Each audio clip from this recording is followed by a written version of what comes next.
finalmente, que son de dos órdenes: el pericardio visceral, que está íntimamente dirigido hacia el corazón y a los grandes vasos, al origen de los grandes vasos, y el pericardio parietal, que está en contacto con el peto externo-costal interno.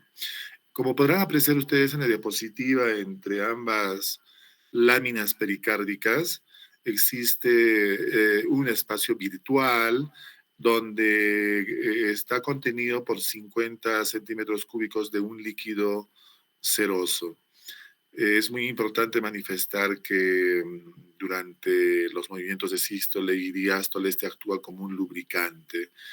Ahora bien, este espacio virtual pericárdico que rodea el corazón se distribuye mayormente en los surcos auriculoventricular e interventricular, donde está su máximo, su máxima capacidad y donde puede albergar más volúmenes en estas zonas. Ahora bien, viendo ya la patología en sí, la pericarditis aguda se refiere a la inflamación de las capas pericárdicas y constituye la forma más frecuente de la patología pericárdica. A veces esta puede ser, desde el punto de vista de anatomía patológica, una pericarditis seca, donde solo hay inflamación de las láminas pericárdicas con un engrosamiento típico, o que también puede haber una pericarditis húmeda cuando hay algún grado de derrame, incluso llegando al taponamiento cardíaco que puede amenazar a la vida. Se puede también encontrarse en forma aislada, algunos llaman pericarditis primaria, o como manifestación cardíaca de una enfermedad sistémica. Por ejemplo, es muy frecuente ver en algunas enfermedades autoinmunitarias, en enfermedades inflamatorias o en procesos cancerígenos. La pericarditis aguda requiere que se cumplan dos criterios diagnósticos fundamentales, por lo menos dos diagnósticos de estos que voy a mencionar. El síntoma cardinal es el dolor torácico típico pericárdico, que es tipo pleurítico y que mejora en posición mahometana. Al auscultar podemos encontrar un frote pericárdico, principalmente en las pericarditis secas, y por supuesto, si le hacemos un electrocardiograma, podemos encontrar elevación difusa del segmento ST con depresión del segmento PR.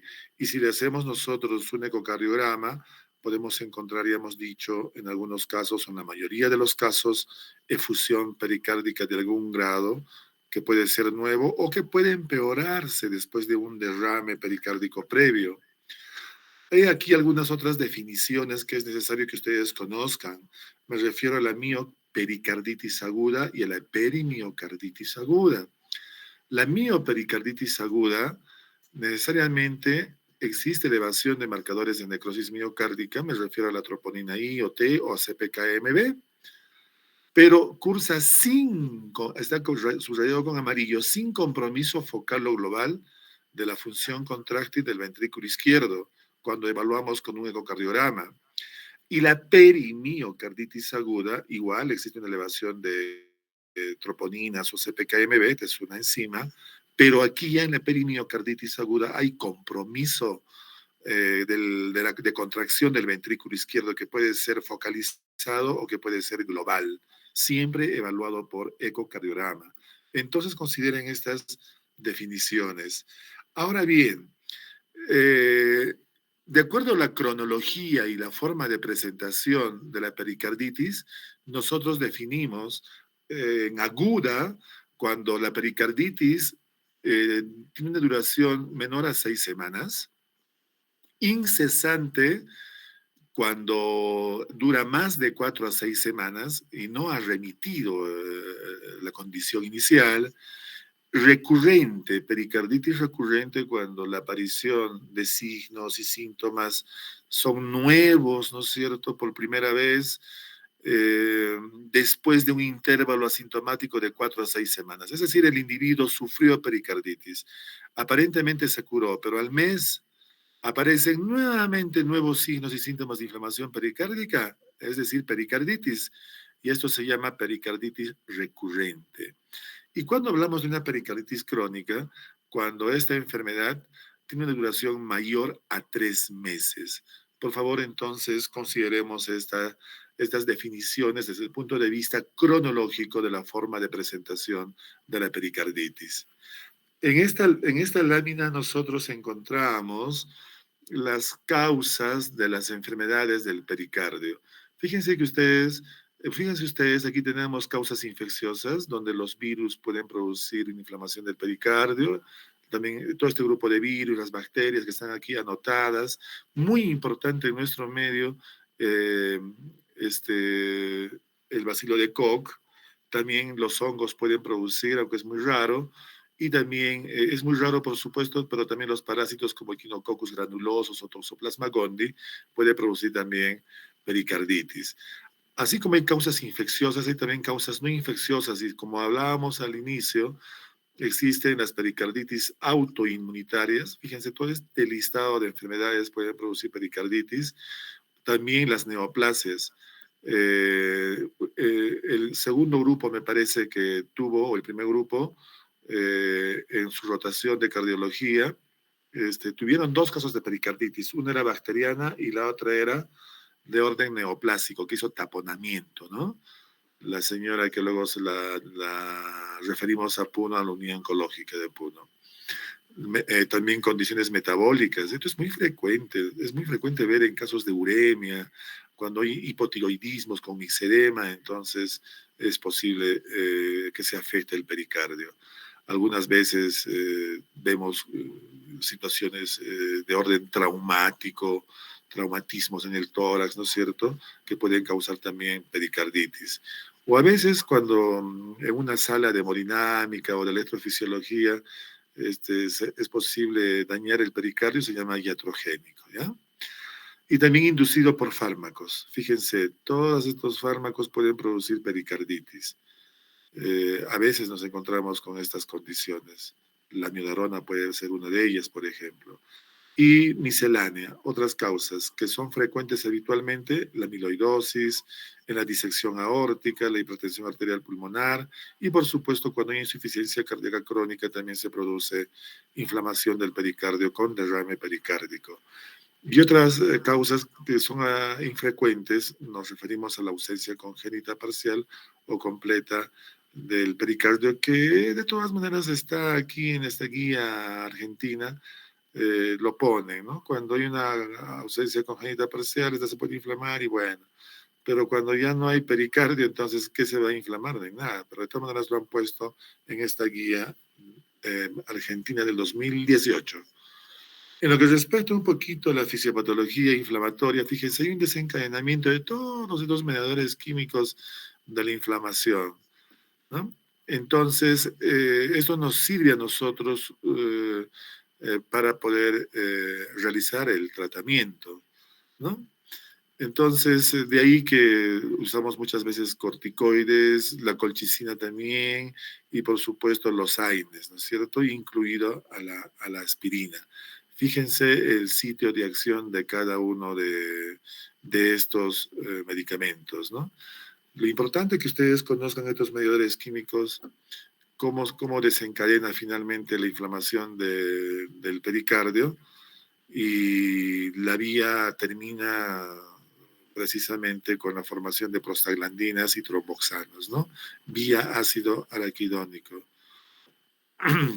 Y de ahí que el tratamiento fundamental en esta condición es los AINES, incluida la aspirina a grandes dosis, principalmente el ibuprofeno y la aspirina, y también la colchicina, y en algunos casos, como vamos a ver en terapéutica, los corticoesteroides.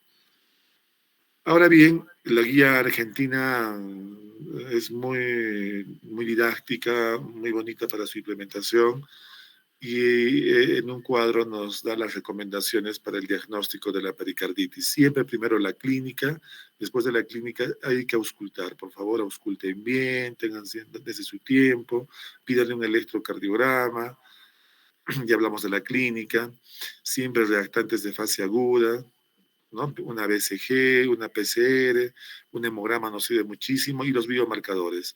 Estas troponinas y también el LDH puede orientar el diagnóstico, ¿ya? Y por supuesto hay que hacer un ecocardiograma, una radiografía de tórax. todo con una clase 1 y un nivel de evidencia B. Entonces, por favor, hagan uso de estas recomendaciones diagnósticas para la pericarditis aguda. Yendo, por ejemplo, a ver una radiografía de tórax. Aquí podemos apreciar, fíjense, las capas pericárdicas aquí un poco engrosadas, fíjense, con las flechitas. Y esto, más la clínica, nos hace pensar mucho, entonces, que existe una pericarditis aguda, ¿no? No olviden, por favor, esto.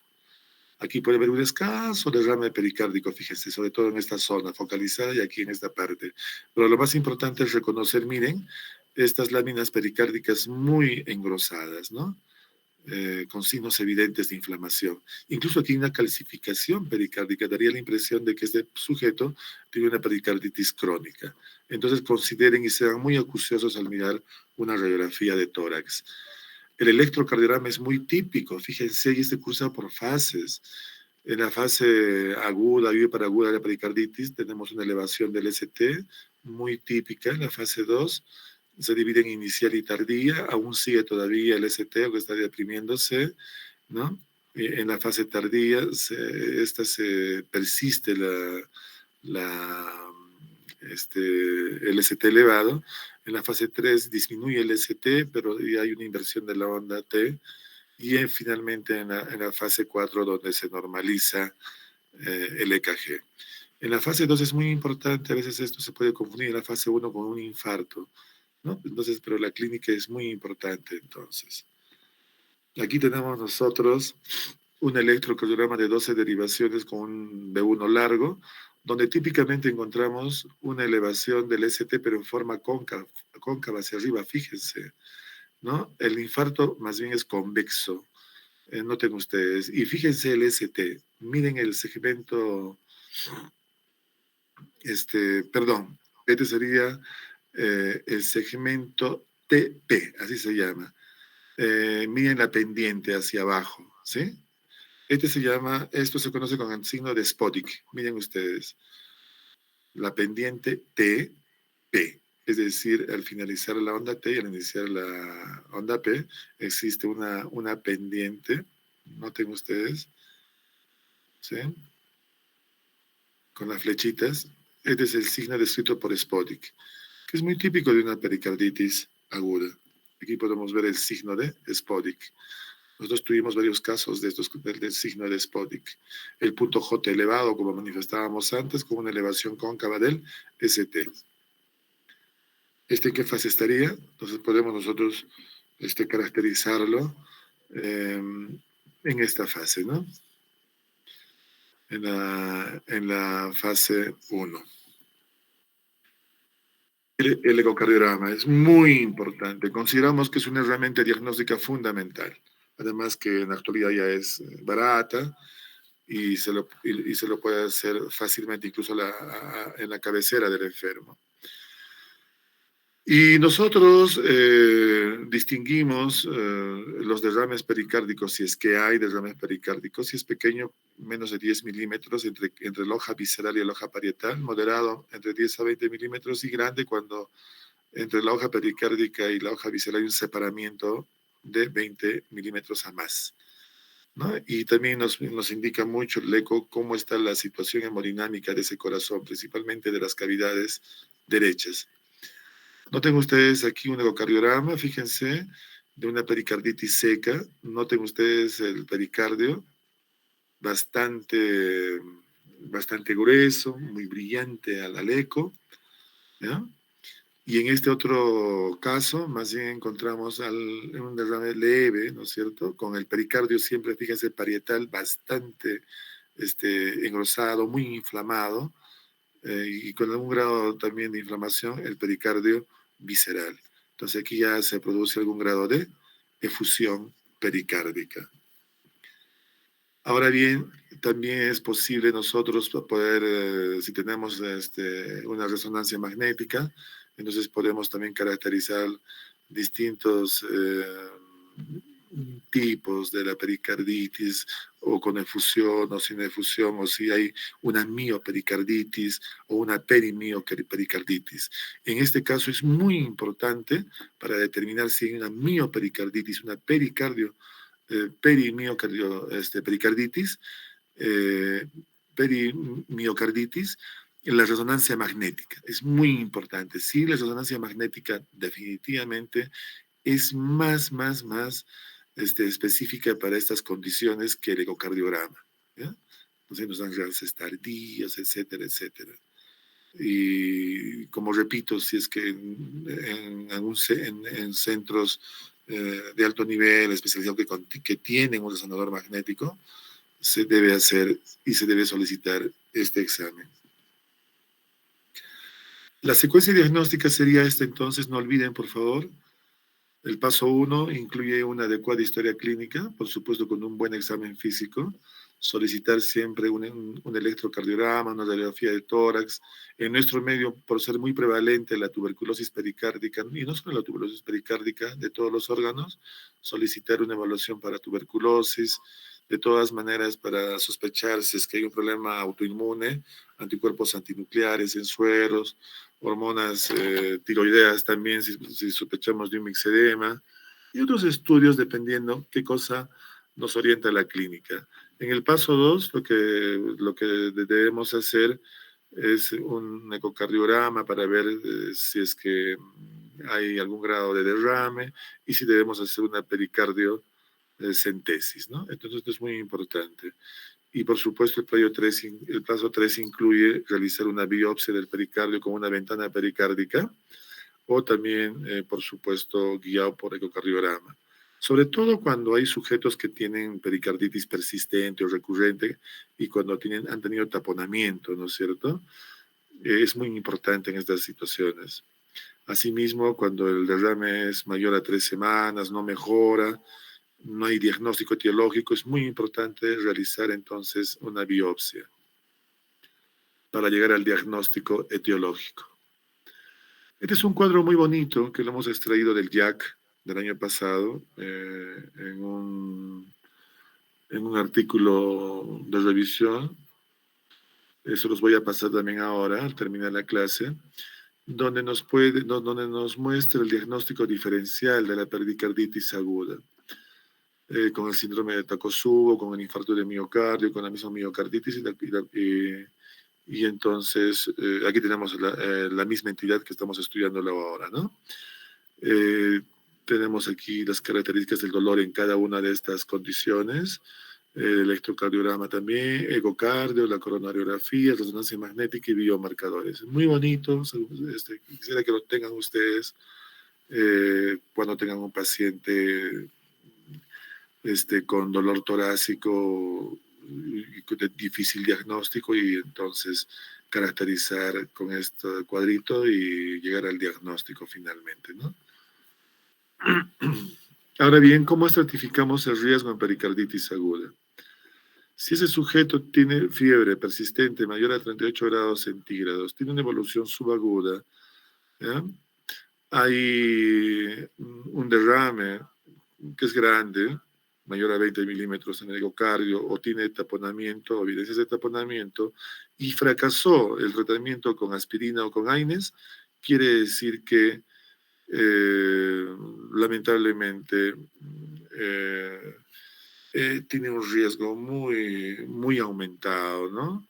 De hacer hasta un taponamiento y fallecer estos pacientes. Entonces, estos pacientes van muy mal en el transcurso de la evolución de la pericarditis. Estos son los criterios de internación en una pericarditis aguda. Pacientes con características de alto riesgo, ya hemos visto estos.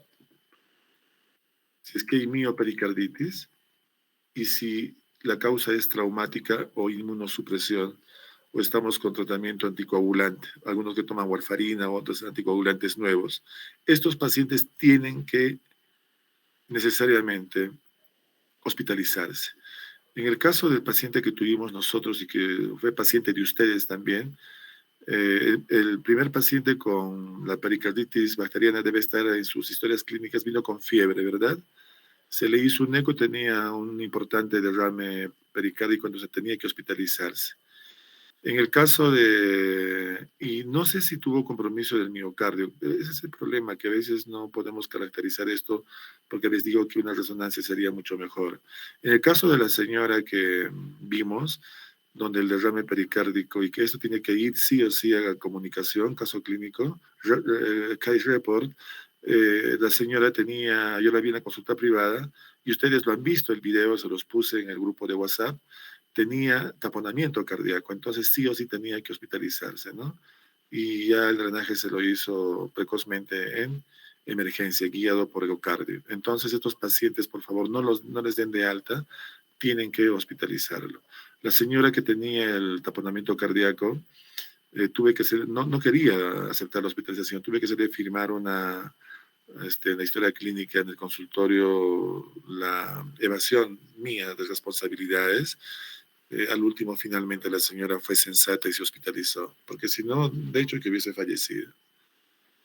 Ahora bien, aquí tenemos una figura también del Jack, de este review que les estoy mencionando, acerca del tratamiento de la pericarditis aguda. Este review es del 2021. Y estos son los fármacos que se usan habitualmente, ¿no? En la pericarditis aguda, fíjense, la columna vertebral en el tratamiento es el ácido acetilsalicílico, la aspirina, conocida también con el nombre de aspirina, y estas dosis, ¿no? 750.000 miligramos cada 8 horas. Entonces se puede dar hasta 3 gramos de aspirina. La duración entre 1 a 2 semanas dependiendo de la evolución.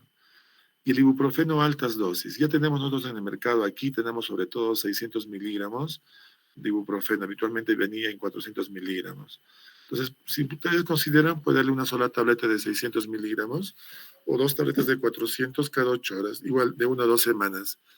Y no olviden, tal como hemos visto nosotros en la fisiopatología inflamatoria de esta condición, la colchicina puede usarse en estas dosis, 0.5 a 1,2 miligramos en una dosis o dosis fraccionadas, pero por 3 meses.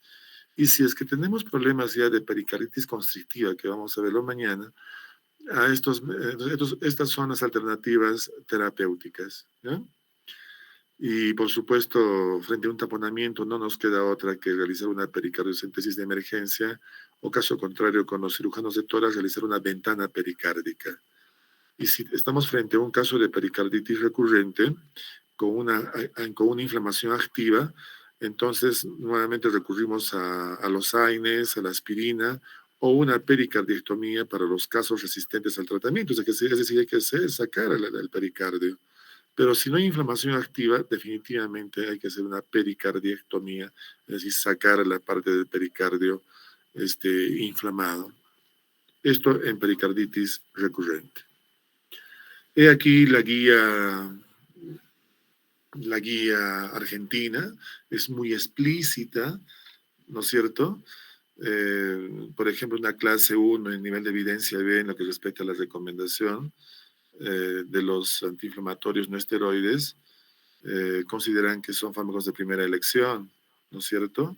Y principalmente el ibuprofeno aquí, dosis hasta 3.200 miligramos por día, fíjense, igual a aspirina.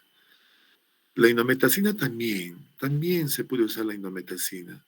Si tenemos indometacina, ahora tenemos bastante indometacina, no sé si seguimos teniendo en el mercado, todos con recomendación 1B. Ahora bien, una recomendación 1B también se refiere a que los AINES deben administrarse en forma prolongada hasta la desaparición de los síntomas o cuando ya se normalizan los reactantes de fase aguda, ¿no? Entonces, siempre darle un protector gástrico también, porque recordemos que estos medicamentos son potencialmente gastrolesivos, ¿no? Que pueden causar gastritis o úlcera, o a un paciente que tenía un antecedente de enfermedad ulceropéptica, recrudecer una gastritis o una úlcera. Hay que tener mucho cuidado, por favor. En ausencia de contraindicaciones, indicaciones específicas, no sé, la colchicina, fíjense aquí le dan 1A, debe considerarse como tratamiento de primera línea asociado siempre a los AINES en la pericarditis aguda y recurrente, ¿no?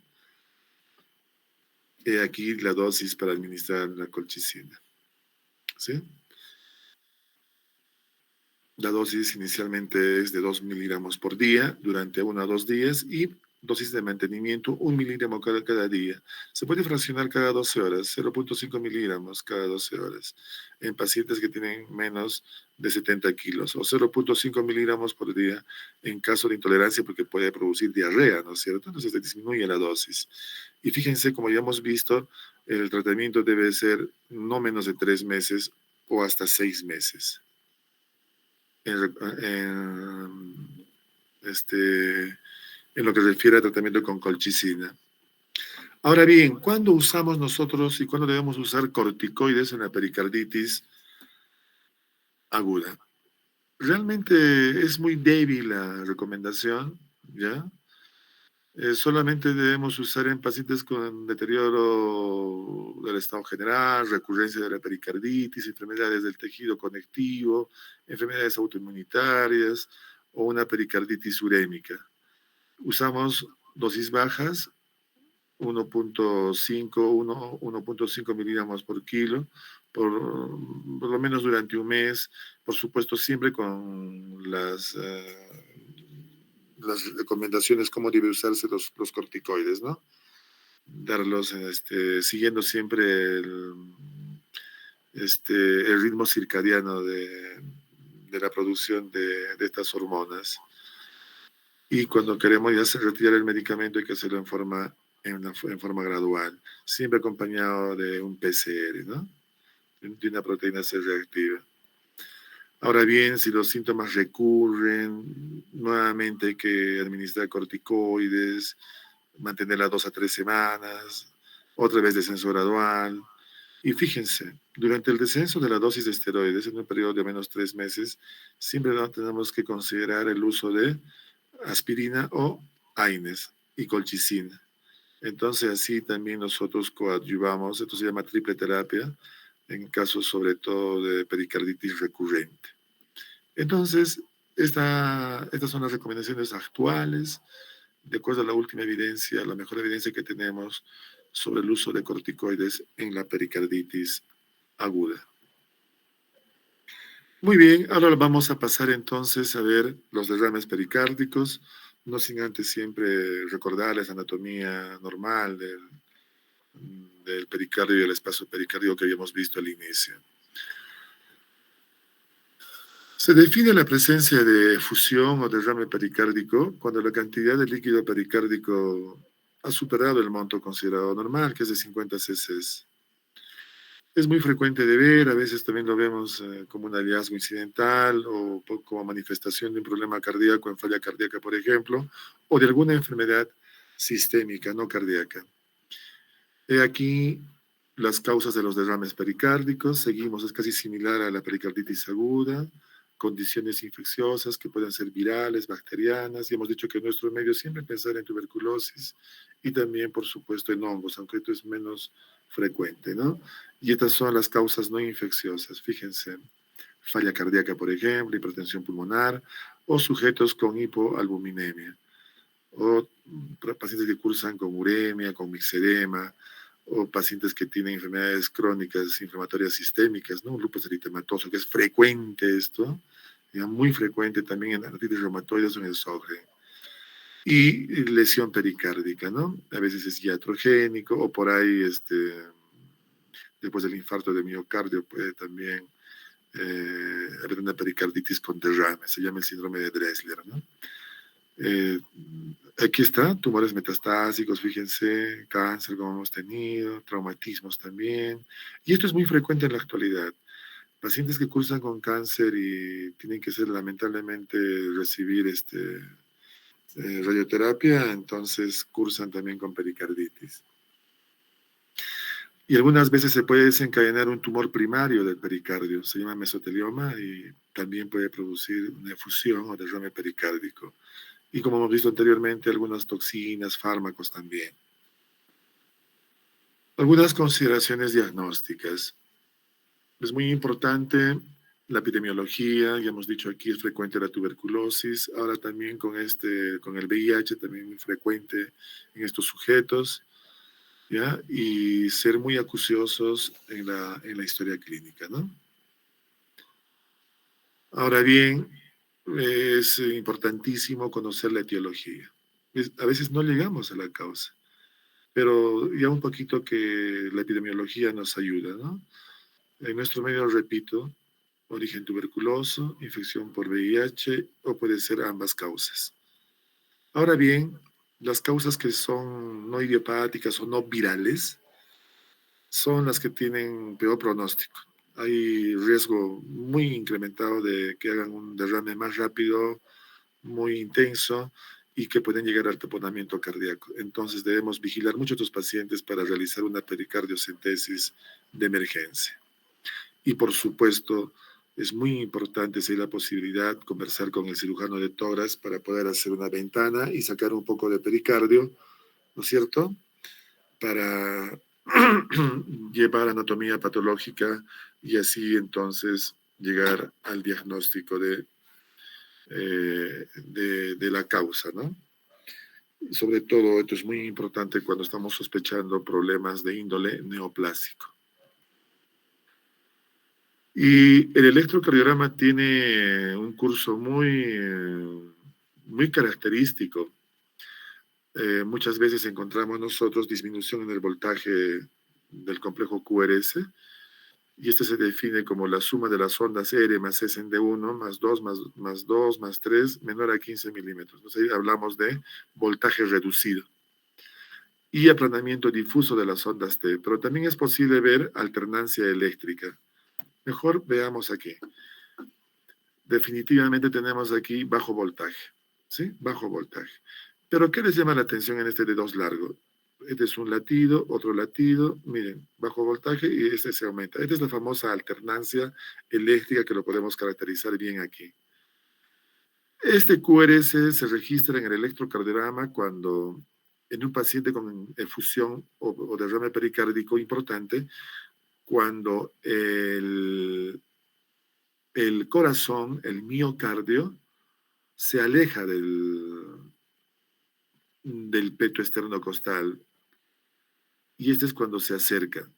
De tal manera, entonces, cuando se acerca al electrodo, encontramos un QRS que debió ser normal y este pequeño de bajo voltaje cuando se aleja, ¿no?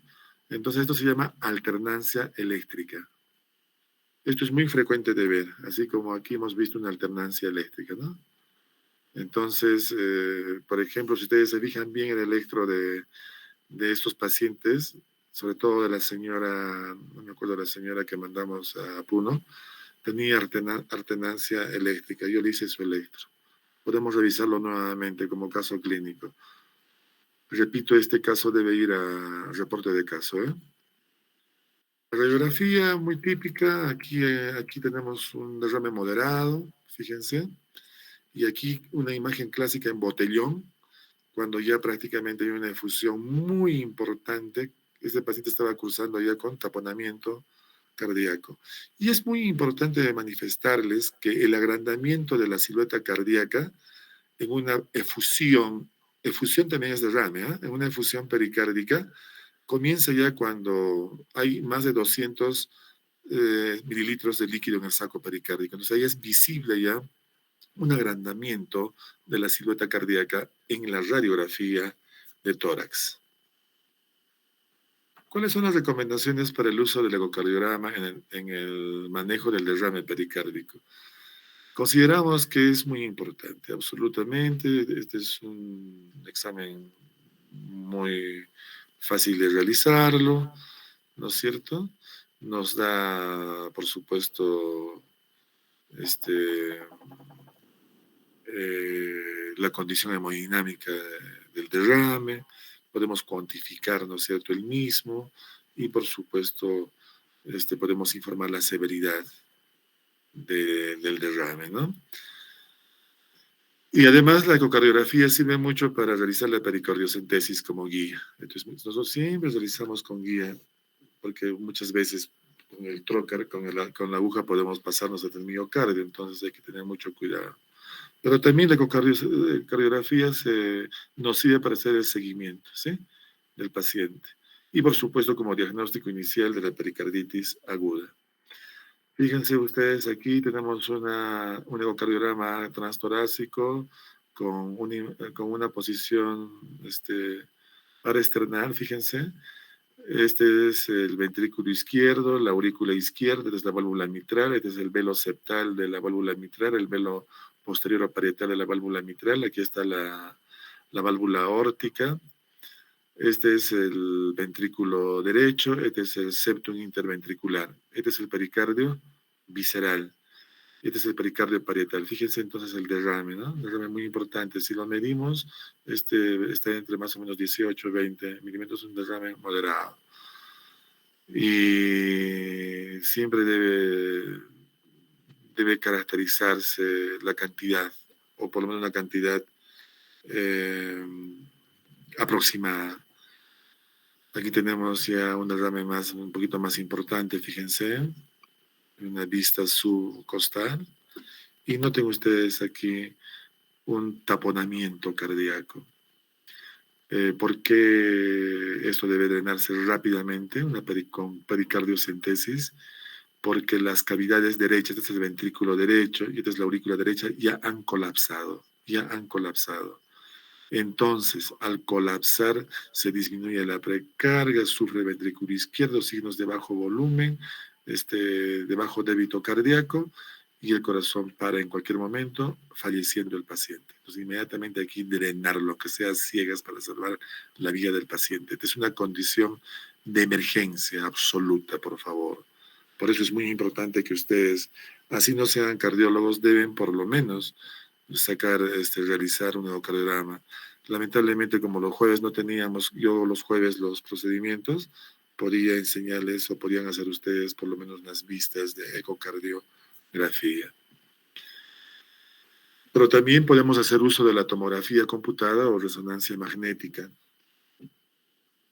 Y aquí las indicaciones para el uso de la tomografía o la resonancia o ambas, ¿sí? Sobre todo cuando sospechamos pericarditis neoplásica, ¿sí? O una neoplasia primaria del pericardio, o finalmente metástasis.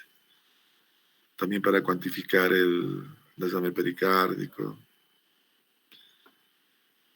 ¿Ya? Ambas.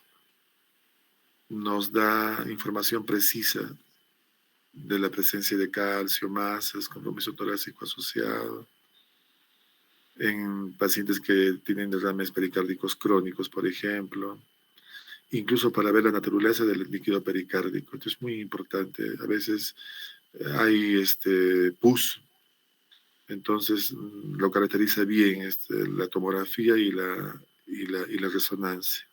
Y por supuesto, siempre como método inicial de diagnóstico, cuantificación del derrame pericárdico en situaciones habituales, ¿no? No es lo común, primero un ecocardio siempre, pero si por ahí tenemos una tomografía o una resonancia, le hacemos el examen.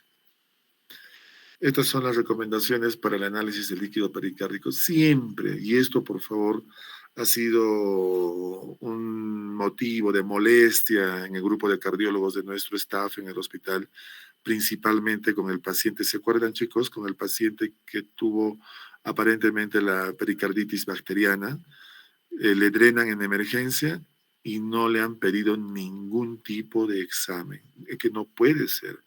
Nosotros hablamos con los emergenciólogos, les dijimos que por favor repasen esta guía. Tienen que solicitar ellos porque para nosotros los clínicos es muy importante llegar, como ustedes podrán comprender, a la etiología, al diagnóstico y hacer así un buen tratamiento. Por eso este señor ha estado tantos días hospitalizado con nosotros, hasta ha sido cambiado de sala, todo. Entonces, siempre, por favor, hay que hacer análisis de líquido pericárdico ¿no? Cuando sospechamos una pericarditis purulenta, que en este caso hubo tuberculosa o neoplásica. ¿Ya? No sucedió lo mismo con la señora. La señora se le hizo todos los exámenes, absolutamente. Y fíjense que ahí nosotros diagnosticamos una efusión pericárdica de tipo neoplásica. Tienen la foto ustedes. Por eso este caso debe ir a revisión. Cuando hay, por ejemplo, taponamiento, sacar muestras inmediatamente para mandar al laboratorio, ¿sí? ¿Qué cosas vamos a solicitar? Indicación 1A, una tinción de Gran, hay que poner cultivo micológico, bacteriano, hay que mandar también para investigar ácidos de Koch, y por supuesto, como hemos hecho nosotros, a patología, ¿no? Parasitología, un Papa Nicolau, por supuesto, exámenes bioquímicos, ADA, etcétera. ¿Sí? Entonces aquí tenemos todo, por favor, lo que debemos de solicitar cuando estamos pensando en la causa, cuando queremos descartar alguna enfermedad.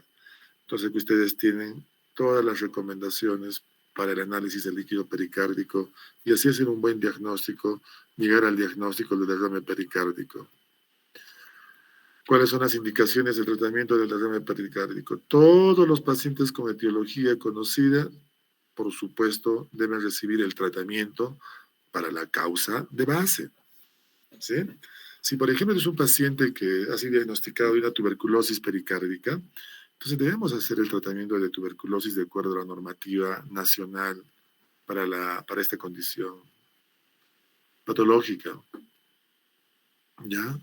Ahora bien, si tenemos un derrame pericárdico que es inflamatorio o es idiopático, entonces debemos usar, tal como hemos dicho en el anterior ítem, aspirina, AINES y hasta colchicina, ¿sí?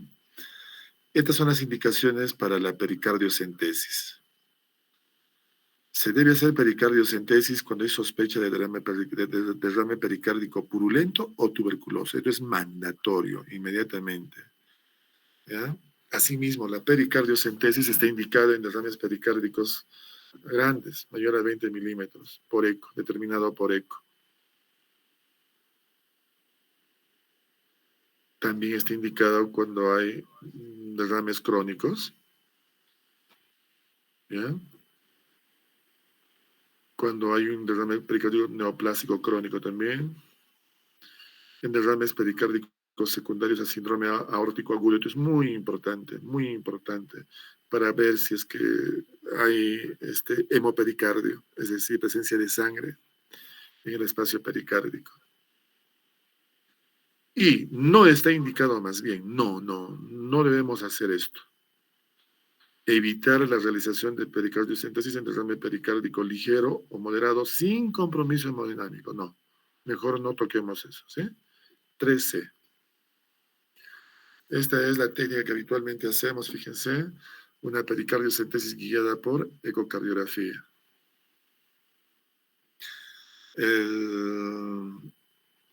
El médico que está realizando la pericardiocentesis es ayudado por un cardiólogo o otro médico que lo guía con un ecocardiograma. En este caso, fíjense, el acceso es subsifoideo, orientar la aguja hacia el hombro izquierdo, encontrar el diafragma, pasar al diafragma y usted está mirando el eco. Aquí tenemos, por ejemplo, fíjense la aguja, ¿no? Casi, miren, por llegar hacia el miocardio.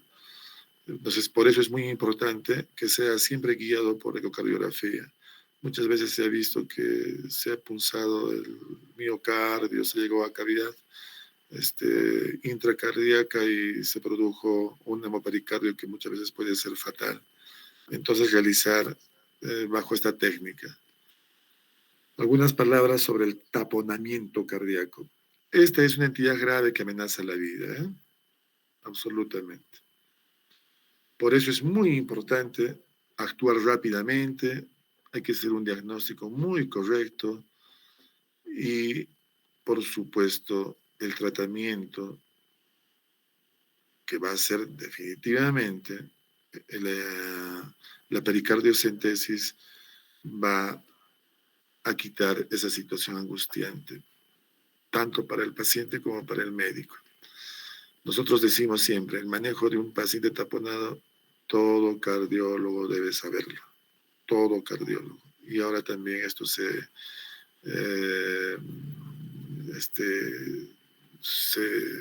enseña a los médicos intensivistas, a los emergenciólogos. Incluso nosotros los formamos a nuestros internistas en nuestro hospital de esta manera, que deben saber hacer una pericardiocentesis, ¿no? Y incluso diagnosticarlo. ¿Cómo se define el taponamiento cardíaco? Es una situación muy de emergencia, porque se incrementa el líquido pericárdico, se eleva por encima de la presión venosa central, reduciéndose el retorno venoso y por supuesto el flujo anterogrado, con disminución del volumen minuto y por supuesto con amenaza a la vida del paciente. Repetimos esta imagen conocida por ustedes. El taponamiento cardíaco puede producir esto, colapso de las cavidades derechas e incluso izquierdas. Cuando se produce el colapso de todo el corazón, inminentemente viene parada cardíaca y muerte del paciente. De ahí que es una situación de emergencia el taponamiento cardíaco. La etiología es similar a la del derrame pericárdico, ¿no es cierto? Puede diferenciarse finalmente tres tipos de taponamiento: seroso, serohemático y un hemopericardio. Habitualmente los derrames serosos o serohemáticos que pueden producir taponamientos son virales, autoinmunitarios y metabólicos. Y aquellos derrames hemáticos o serohemáticos están relacionados en pacientes con infarto que pueden tener una ruptura cardíaca de pared libre, en aquellos que tienen disección aórtica o que en una sala de hemodinámica se ha realizado una perforación accidental que llamamos iatrogénica. Y por supuesto, es hemático cuando hay neoplasia. De la señora, cuando nos sacamos nosotros el líquido en emergencia, era hemático, ¿no? Entonces también nos daba nos orientaba que fuera neoplásico, que al final fue así. ¿Cuáles son las implicancias pronósticas? Lamentablemente el hemopericardio es más grave que el derrame seroso o serohemático, ¿sí? Requiere cirugía de emergencia o por lo menos requiere una pericardiocentesis de emergencia. Lamentablemente, en las salas de hemodinámica o en las salas de electrofisiología es muy frecuente producir hemopericardios, ¿no? Iatrogénicos. Entonces tenemos que tener mucho cuidado también. ¿Cuál es la fisiopatología del taponamiento cardíaco? Una vez que se acumuló líquido sangre en el espacio pericárdico, existe un incremento de la presión en el atrio derecho, en la aurícula derecha, ¿no es cierto? ¿Ya? Esto hace que se disminuya el llenado ventricular. ¿Por qué? Porque se está colapsándose el ventrículo derecho, o sea, no va a permitir el ingreso de sangre hacia el ventrículo derecho. Esto va a disminuir la precarga. Por lo tanto, el ventrículo izquierdo no va a tener una adecuada presión de fin de diástole con un volumen de fin de diástole. Va a disminuirse el volumen minuto, el gasto cardíaco va a estar reducido, por lo tanto, esto va a condicionar a que exista isquemia miocárdica e hipoperfusión tisular en todo el sistema, llevándose entonces a un metabolismo anaerobio, porque no está llegando sangre con oxígeno. Y esto va a generar una hipotensión arterial que puede terminar con la vida del paciente. De ahí que es muy importante manejar rápido el taponamiento cardíaco. Ahora bien, algunas consideraciones. Cuando es agudo, lamentablemente, se puede producir en minutos. Por ejemplo, se rompe la pared libre por un infarto, un traumatismo que lamentablemente lacera el miocardio o una disección aórtica de la aorta, de la raíz de la aorta o la aorta ascendente, con un gran hemopericardio y que puede producir un taponamiento cardíaco. Entonces, inmediatamente este paciente va a tener un cuadro similar a un shock cardiogénico. Va a cursar con cianosis, vasoconstricción, oliguria, síntomas de bajo débito cerebral y sistémico, ¿no es cierto? Y por lo tanto nosotros requerimos inmediatamente hacer una pericardiocentesis para reducir la presión intrapericárdica y así no haya colapso de cavidades intracardíacas. Esto es una emergencia verdaderamente, pero también puede haber taponamientos cardíacos subagudos, aquel que se produce en términos de días o semanas, pero sin embargo el paciente ya está ya con un disneico, tiene dolor en el pecho, tiene edema periférico, hipotensión arterial, astenia, ¿no? Todo por un bajo volumen minuto. Y los edemas, fíjense, son un producto de un mecanismo compensador. Entonces el paciente tiene mucha sed, toma líquidos, para compensar esta situación, y a veces nosotros usamos bastantes diuréticos, el Lasix, para disminuir el edema, pero podemos empeorar la situación. Entonces aquí necesariamente lo que tenemos que hacer es una pericardiocentesis, tenemos que remover el líquido pericárdico, ¿ya? Y no intentar solucionar el problema con diuréticos. ¿Cuántas veces hemos visto nosotros pacientes que han cursado con un taponamiento subagudo, están con edemas, Lasix y empeoramos el problema? Entonces, ustedes están conociendo ya esta situación donde no se debe usar el Lasix, sino hacer una pericardiocentesis para remover el líquido que está en el espacio pericárdico, ¿no? Y esto es muy frecuente en pacientes que cursan con cáncer, como la señora que tuvimos, en los pacientes que cursan con uremia, los pacientes que tienen enfermedad renal crónica, y por supuesto a veces no llegamos a la causa y los catalogamos como idiopáticos. Hay también taponamientos de baja presión intrapericárdica, ¿ya? Principalmente se produce cuando hay una hipovolemia grave, después de traumatismos hemorrágicos en la hemodiálisis. Aquí básicamente el diagnóstico es ecocardiográfico, lo que vamos a encontrar es colapso de las cámaras derechas, ¿ya? Y tienen estos pacientes síntomas de bajo volumen minuto y un pulso paradojal. Ahora también hay situaciones de taponamientos regionales, no en todo el saco pericárdico. Este se produce habitualmente cuando hay derrames excéntricos, algunos hematomas que limitan que el hemopericardio, por ejemplo, no ocupe todo el espacio pericárdico. También se pueden presentar secundariamente pericardiotomías o infartos.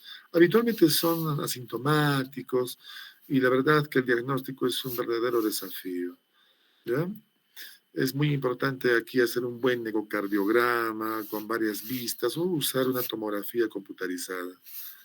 Dentro de las manifestaciones clínicas, entonces nosotros tenemos, no olviden, si ustedes están frente a un paciente con disnea, dolor torácico, disfagia, tos, oliguria, encontramos al examen físico distensión, distensión venosa yugular, una ingurgitación venosa yugular, un pulso paradójico, ya saben ustedes por semiología qué es, de todas maneras aquí está inscrito, ¿ya? Entonces nos puede orientar a un taponamiento. Aunque el pulso paradójico no es patognomónico del taponamiento, ya saben ustedes, puede estar presente en la enfermedad pulmonar obstructiva, en la miocardiopatía restrictiva, en los obesos y en embolia pulmonar masiva. Entonces hay que tener mucho cuidado también. Por eso todo depende de la clínica, ¿ya? Incluso a veces ni siquiera pueden detectarse un taponamiento o no nos puede orientar un taponamiento en pacientes que tienen una hipotensión extrema que está llegando al shock o en los infartados, ¿no es cierto? O cuando hay taponamientos que son ocultos o localizados, como estábamos hablando anteriormente. Entonces, aquí es muy importante la clínica, tenemos que ver la presión arterial, el gasto cardíaco, taquicardia, la taquipnea, el pulso paradójico, auscultamos si los ruidos cardíacos están con una intensidad muy baja, y hay cianosis periférico, liguria, entonces ponernos a pensar que este paciente puede estar haciendo un taponamiento cardíaco. Entonces, ¿qué cosa debemos hacer para diagnosticar el taponamiento cardíaco? Buena historia clínica, un buen examen físico, ya hemos visto como anteriormente hemos mencionado, una radiografía de tórax, por supuesto, un ecocardiograma, que puede ser transtorácico, si tenemos dudas, un transesofágico, ¿ya? Una tomografía, podemos usar una resonancia magnética. Eso es lo que tenemos que usar, pero nunca usar la resonancia o la tomografía en pacientes descompensados. Esto es clase 3 y nivel de evidencia C en las recomendaciones. Entonces, así debemos hacer el taponamiento cardíaco, el diagnóstico de taponamiento cardíaco. Fíjense, viendo nada más una radiografía, imagínense una ingurgitación yugular, disnea, taquicardia, lo auscultas y no escuchas bien los ruidos cardíacos muy apagados, de una intensidad muy baja. Les haces una radiografía y encuentras esto, definitivamente que es una pulso paradojal, toda la triada de Beck también hay que ver. Ustedes saben eso, ojalá, cuidado que vengan al examen, ojalá que lo estudien ahora, la triada de Beck. Entonces aquí podemos encontrar, fíjense, una radiografía en botellón, como le hemos mencionado anteriormente, que se produce por un gran derrame pericárdico. Le haces el eco y le encuentras, mire, un colapso de las cavidades derechas, ya colapsado, o sea, aquí ya no entra sangre, fíjense.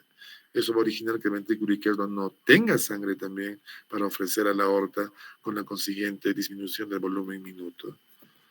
Aquí tenemos unas imágenes de tomografía, fíjense, mire, todo esto es líquido pericárdico con las cavidades derechas colapsadas, fíjense, es un taponamiento cardíaco. Lo mismo aquí, aquí tenemos una imagen de resonancia magnética.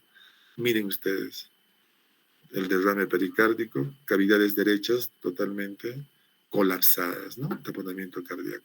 Pero noten ustedes también, pues, que aquí hay un engrosamiento bastante importante, ¿no es cierto?, del pericardio parietal. Ahora bien, ¿cuáles son las indicaciones de la pericardiocentesis en el taponamiento cardíaco? Todas estas. Si el paciente está hipotenso en shock, inmediatamente, en el acto, hacer el taponamiento, donde esté, aunque sea en su cama, ahí hay que hacerle. ¿eh? Pacientes con síndrome de Dressler. En un postoperatorio alejado en cirugía cardíaca con derrame tabicado, pacientes que tienen disección aórtica o ruptura cardíaca sin shock también, aunque aquí el tratamiento es la cirugía de elección, pero hay que hacer una pericardiocentesis. Y en el postoperatorio inmediato de cirugía cardíaca, es muy frecuente en estos pacientes que son operados de válvulas, de las cardiopatías congénitas, que van a hacer siempre efusión pericárdica que pueden llevar al taponamiento. Por eso tienen que estar ellos bien monitorizados y listos nosotros para hacer una pericardiocentesis con esta técnica que ya hemos explicado. Entonces, los mensajes para llevar a casa en pericarditis es que ustedes sepan diagnosticar una pericarditis aguda, encasillarlos en cualquiera de la pericarditis, si es aguda, si es crónica, si es recurrente, ¿ok?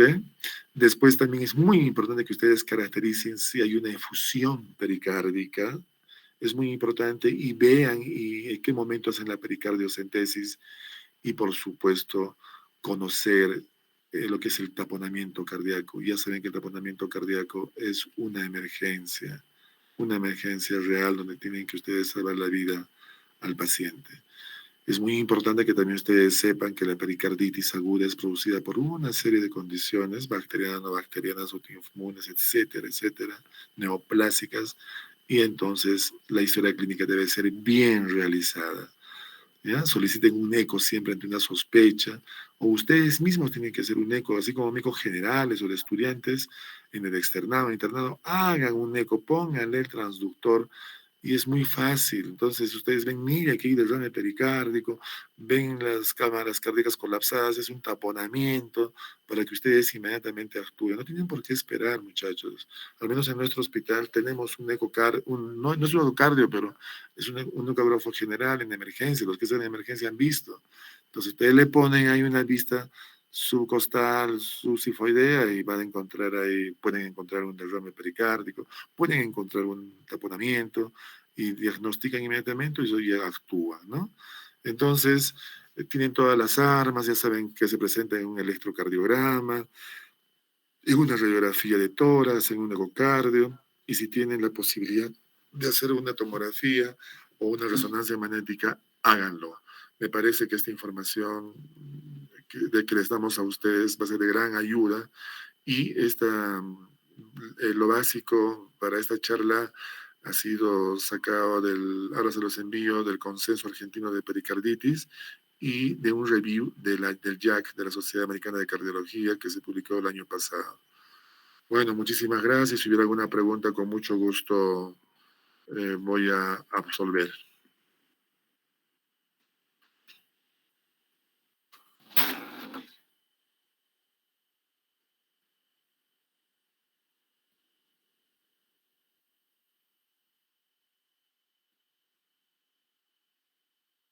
Eh, Quisiera hacer una pregunta. ¿Todos ustedes han visto el video que les envié? Y si no lo han visto, pueden ponerlo nuevamente, por favor, sobre todo los chicos que han tenido la paciente, la señora, del taponamiento cardíaco con colapso de cavidades derechas que le hice en mi consultorio privado.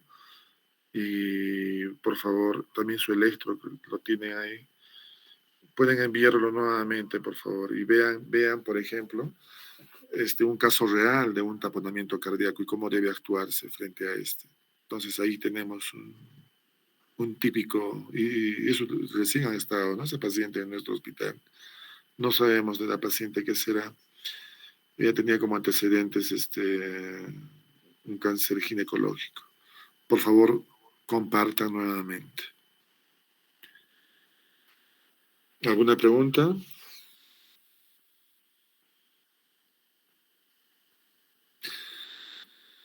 Bueno, yo quiero darles algunas instrucciones, por favor. Eh, Voy a enviarles como guía estas presentaciones en PDF para que tengan una guía. Y la bibliografía en este caso se los voy a pasar ahora mismo, al igual que se los estaba pasando también los anteriores temas. Si me olvidé de alguna, creo que falla cardíaca no les pasé, entonces se los voy a pasar. El día de mañana lo que vamos a hacer conmigo es un caso clínico de falla cardíaca avanzada y vamos a ver para terminar esto de pericarditis, la pericarditis constrictiva, que también es muy importante que ustedes conozcan. Eso lo vamos a hacer presencialmente. La próxima semana, Laura y Gaby y todos los líderes de este grupo, vamos a ya comenzar con las cardiopatías congénitas, que ya terminamos la próxima semana, hasta fines de noviembre. No sé si estamos en el plazo, no revisé el sílabus. ¿Estamos en el plazo, Laura? Sí, doctor. Perfecto, entonces yo termino con cardiopatías congénitas, de los temas que se me han asignado, ¿no? Por favor, un mensaje para todos mis alumnos de práctica. Bueno, están mejorando mucho. Siempre mi recomendación es que cada vez que tengan un paciente, apréndanse bien el diagnóstico, cómo diagnosticarlos, tratarlos, etcétera, para tener éxito, por favor, y no se, y se les quede para toda la vida, ¿sí? Estas patologías que ven con sus pacientes. Y siempre compartir los casos. Para eso están formándose los grupos de WhatsApp, compartir sus casos, ¿no? Y así todo el grupo se beneficia no solo de la patología de su paciente, sino de las diversas patologías. También decirles a mis alumnos que ya debemos ir conformando los grupos de trabajo para armar los reportes de casos. Como somos 40, entonces tenemos ya establecidos, ¿no? Ojalá que sean 4 o 5 casos que vamos a presentar. Hemos tenido en la primera rotación la embolia muy típica, creo que ha sido también por un cáncer pulmonar. Tenemos precisamente estos 2 casos de pericarditis. No sé si también podemos ponerlo como un caso clínico, el síndrome coronario del señor Ojeda, que ha viajado a Arequipa y que finalmente encontraron los hemodinamistas en Arequipa, arterias coronarias prácticamente normales, levemente enfermas, pero que no caracterizaban ese electro que ustedes han visto, ¿no es cierto? Eso también se lo puede informar, o sea, por eso necesito ya sus historias clínicas para ir armando los casos.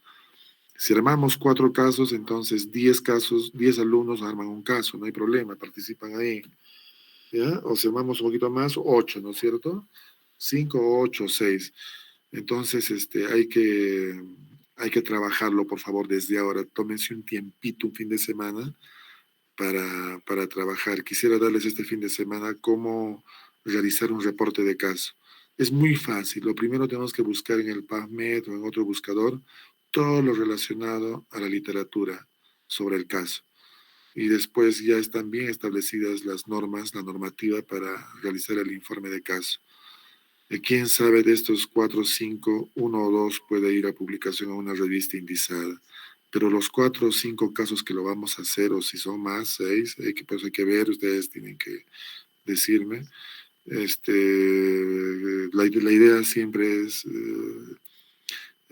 hacer una pequeña revista, llámese así, del área de cardiología y todo lo que ustedes han hecho en su rote, plasmarlo en una pequeña revista, ¿no? O no sé si llamarlo un boletín, no lo sé. Yo diría una revista, ¿no? Y que quizás sea la semilla para la futura revista de la Facultad de Medicina. Ya debemos hacer eso. Y que mejor que ustedes lo hagan, ¿no? Con estos casos clínicos. Por ahí podemos también complementar algunas actualidades, una editorial, etcétera, que podamos hacer. Entonces eso tenemos que hacerlo sí o sí, por favor. Y de ahí va a salir también su calificación, ¿no? La calificación entonces va a comprender todo ese trabajo que ustedes realizaron, sus historias clínicas, todo. Y aprovechen al máximo, ¿ya? Aprovechen al máximo. Entonces para mañana con los alumnos quedamos temprano para pasar la visita rápidamente, porque luego vamos a hacer este consultorio con pacientes, vamos a hacer. Entonces, por favor, aprendan, vengan estudiando cómo se toma la presión arterial, repasen auscultación cardíaca y todo lo que es el examen físico cardíaco. ¿Estamos de acuerdo? ¿Ya? Muy bien, entonces mañana nos vemos a las 3 de la tarde conmigo en Puno. Siendo las 9:05, nos despedimos. Si es que hay algún comentario, una pregunta, alguna sugerencia, por favor, vamos. Doctor, buenas noches. ¿Me puede escuchar? Sí, te escucho, sí. Doctor, tengo una pregunta. En el caso de la pericardiocentesis, que es un procedimiento que se emplea, bueno, para extraer líquido del saco pericárdico, mi pregunta es, a nivel del corazón, o sea, esa extracción de líquido es, ¿dónde es recomendable? O sea, en los ventrículos, o sea, a nivel de los ventrículos de las aurículas. Y en caso de que sea una emergencia, doctor, ¿nos podríamos guiar? ¿De qué manera, doctor? Es una muy buena pregunta. La técnica de la pericardiocentesis, no sé si se ve, ¿no? Sí, se ve. Acabo de verlo. Habitualmente nosotros lo que hacemos es una punción aquí debajo del apéndice sifoides. ¿Ya? Ubicamos el apéndice sifoides en un límite con el reborde costal izquierdo, ponemos anestesia y dirigimos la aguja de pericardiocentesis hacia el hombro izquierdo. Al introducir la aguja vamos a encontrarnos con una estructura parecida a un cuerito. Presionamos porque va a ofrecer una resistencia. Presionamos, puncionamos y vamos a pasar. Entonces quiere decir que hemos pasado ¿qué se llama el diafragma. Aguárdeme un ratito que me está llamando el director, por favor, no. Hola, Felipe. No te Buenas noches, doctor presente. Sí. Ya.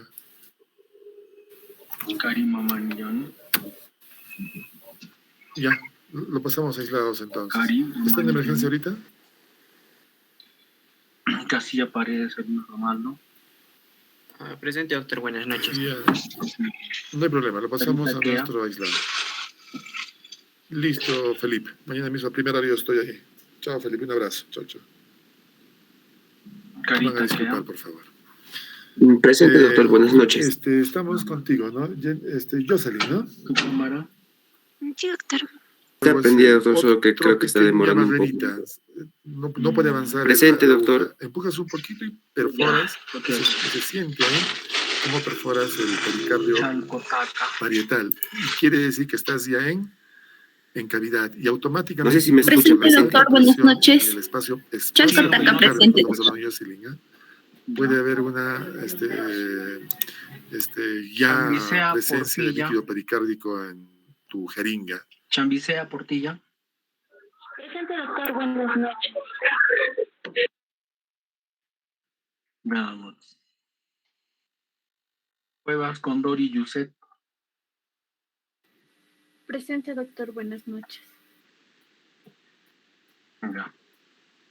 Utipa Chana. Buenas noches, doctor. Presente. Utipa